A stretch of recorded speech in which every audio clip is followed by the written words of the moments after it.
Saudara-saudara yang dikasihi Yesus Kristus, adalah anugerah yang tak terhingga apabila saat ini kita masih boleh bersama di dalam persekutuan dengan Tuhan. Dan biarlah kasih karunia dan damai sejahtera dari Allah Bapa kita dan dari Yesus Kristus Tuhan kita kiranya menyertai saudara-saudara sekalian. Amin. Saudara-saudara, dalam pelayanan Yesus di dunia ini, Dia menempatkan semua hal kepada tempat yang sebenarnya. Dia menghargai setiap orang, menerima setiap orang. Yesus tidak pernah melihat orang dari kondisi sosial, kedudukan, tetapi Yesus melihat dalam kerangka kerajaan surga. Dan inilah yang dikatakan kepada murid-muridnya demikian. Aku tidak menyebut kamu lagi hamba, sebab hamba tidak tahu yang diperbuat tuannya. Tetapi aku menyebut kamu sahabat, karena aku telah memberitahukan kepada kamu segala sesuatu yang telah kudengar dari Bapakku. Yohanes 15 ayat 15. Saudara-saudara, inilah perkataan Yesus kepada murid-muridnya di tengah maraknya praktek beragama yang membuat banyak sekat, perbedaan, kelas sosial, seturut dengan pemahaman pada saat itu. Praktek beragama sering menjadi alat untuk menilai dan bahkan menghakimi orang lain. Yesus mengatakan bagaimana perbedaan antara orang percaya dan orang yang tidak percaya, orang yang hidup di dalam Kristus atau tidak dalam Kristus. Yesus membedakan bahwa di dalam dirinya manusia bukan objek, tetapi ikut menjadi subjek, bukan lagi hamba, tetapi menjadi sahabat. Apa beda hamba dari sahabat? Seorang hamba secara total adalah milik tuannya. Dia tidak mempunyai hak. Apapun yang disuruh tuannya harus dilakukan. Sementara sahabat adalah seorang rekan sekerja, bersama-sama bekerja, saling membantu, saling menopang. Menjadi sahabat Kristus itu artinya kehidupan yang dikendalikan oleh Kristus. Hidup dan tinggal di dalam Kristus. Pikirannya, keinginannya tidak lagi berpusat pada diri sendiri, tetapi berpusat pada Kristus. Karena itu setiap orang yang dipimpin oleh Roh pada dasarnya sudah masuk dalam kehidupan bersama Kristus. Saudara-saudara, hidup menjadi sahabat Kristus sebenarnya harus terlihat dari cara hidup. Apakah hidup dalam Roh atau tidak?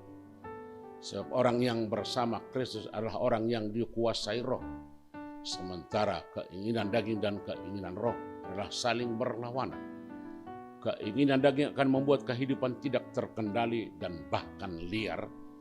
Sebab dengan membiarkan keinginan daging menguasai diri, pada akhirnya akan mati secara rohani. Dan keinginan Roh akan memimpin setiap orang untuk memaknai hidupnya seturut dengan kehendak Kristus, tertuju kepada Kristus, dan kehidupan setiap hari diperbaharui untuk semakin mempunyai arti. Saudara-saudara, karena itu renungan kita hari ini berbicara agar setiap orang harus hidup menurut keinginan Roh dan dipimpin oleh Roh. Inilah yang disebutkan oleh Paulus untuk mengingatkan bahwa semua orang yang dipimpin oleh Roh adalah anak Allah. Kata ini merupakan pernyataan yang luar biasa, karena bagaimana mungkin kehidupan yang dikuasai oleh dosa ini bisa menjadi anak Allah, menjadi sahabat Yesus. Saudara-saudara, melalui Roh Allah yang hadir dalam diri Yesus Kristus, manusia dibebaskan dari dosa dan dimerdekakan dari maut. Yesus telah menaklukkan kuasa maut dan dosa. Itu artinya setiap orang yang sudah percaya kepada Kristus adalah orang yang sudah didamaikan dengan Allah dan sudah dimampukan untuk menaklukkan dosa dan maut. Karena anugerah Allah dalam Kristus, kita diangkat menjadi anak Allah. Itulah sebabnya kita berhak menyebut Allah sebagai Bapa. Karena itu kalau kita berani memanggil Allah sebagai Bapa, Sejatinya kehidupan harus menggambarkan kehidupan Bapa. Sifat-sifat universal Bapa yaitu Maha Pemurah, Maha Pengasih, Maha Baik, mengampuni, kudus, suci adalah sifat yang harus kita tampilkan dalam ruang publik melalui gerak kehidupan setiap waktu. Sebab kehadiran Tuhan di dalam Yesus adalah memberi ruang kepada setiap orang untuk mewujudkan keinginan Bapa Tuhan kita di dalam dunia. Agar dunia yang sedang dikuasai oleh keinginan daging atau roh-roh duniawi digantikan oleh pimpinan roh.